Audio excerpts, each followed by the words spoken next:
Hi, I'm Farron, and I did my global issues report on the Libyan civil war. So the issue is obviously the war, but Libya is currently in their second civil war after the defeat of their dictator in 2011.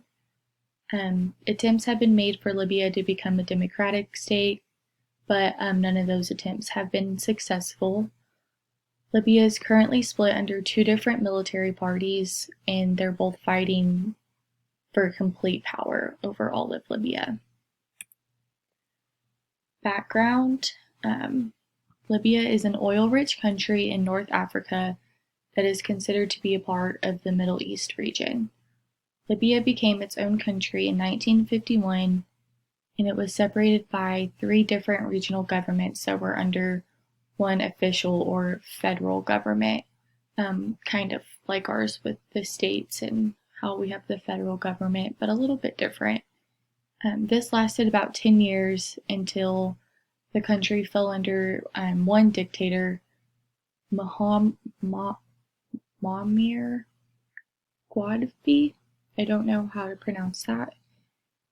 This dictator held a solid rule. Sorry, guys. Over the country for almost 45 years. The citizens began to protest and speak out against the dictator, and after accusations of terrorism and limited human rights, foreign countries became involved, and this soon led to the downfall of his dictatorship and began the second civil war in Libya. The current state of Libya right now is not very good.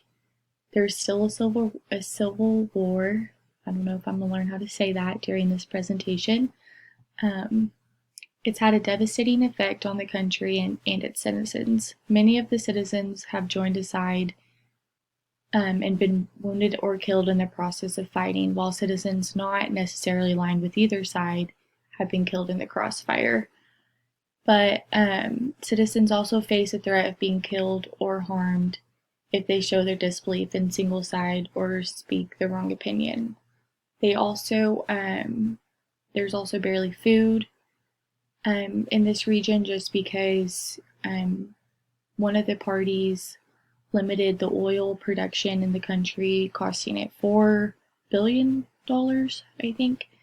And so they don't really have any resources, and it also threw that country in poverty. So a lot of these Libyan people are severely struggling right now. A timeline: in 2011, rebels began to go against their dictator and used police force to stop them, or the dictator did, and they killed many protesters. Also in 2011, that's whenever foreign countries became involved and supported the rebels fighting against the dictator until he was defeated and killed. The first election in Libya ended up leading to a split in the country under the LNA, which is the Libyan National Army, and the GNA, which is basically what I think NATO and some of the other foreign countries decided to kind of elect a presidency council, which they did in 2015 to help try to keep the country together. In 2019, the LNA loses more territory, and fighting keeps breaking out over the Tripoli, which is the capital of Libya. So both the GNA currently kind of has that, and the LNA has most of the country, but if they get that, I think they get most of the control, so they're really trying to keep that away. Key players: so the LNA, Khalifa Haftar, the head of the Libyan National Army.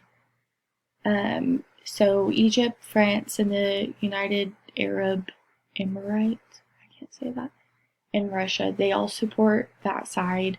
And the GNA is led by Faiz al-Sarraj, and Turkey, Italy, and Qatar support them. And then that is the dictator that I cannot pronounce, that was he was in power for almost 45 years. News, so these were just some things I found from the internet. So here's some of little fighters. I don't know which side they're on. This is just an article released about Libya, and you can see these, they're celebrating something. I don't know. And then this kind of shows you the territory. I'm kind of in the way a little bit, but right here is neither party really has.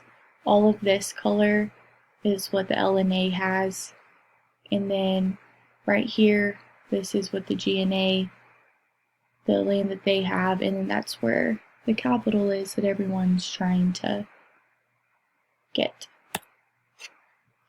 Importance. The Libyan war is very important because of many reasons. One of them is how rich the country is with oil.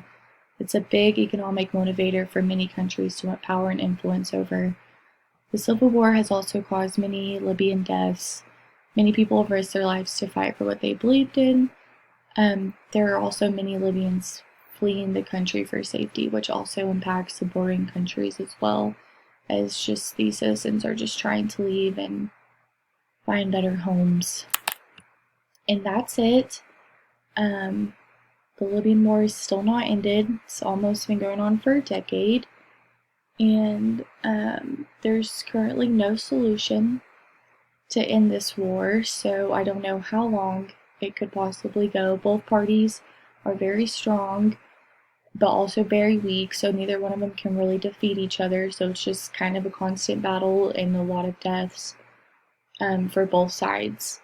And the United States doesn't really play a part anymore in this Libyan battle, but before, under Barack Obama, he tried. It was unsuccessful, and that's all I have.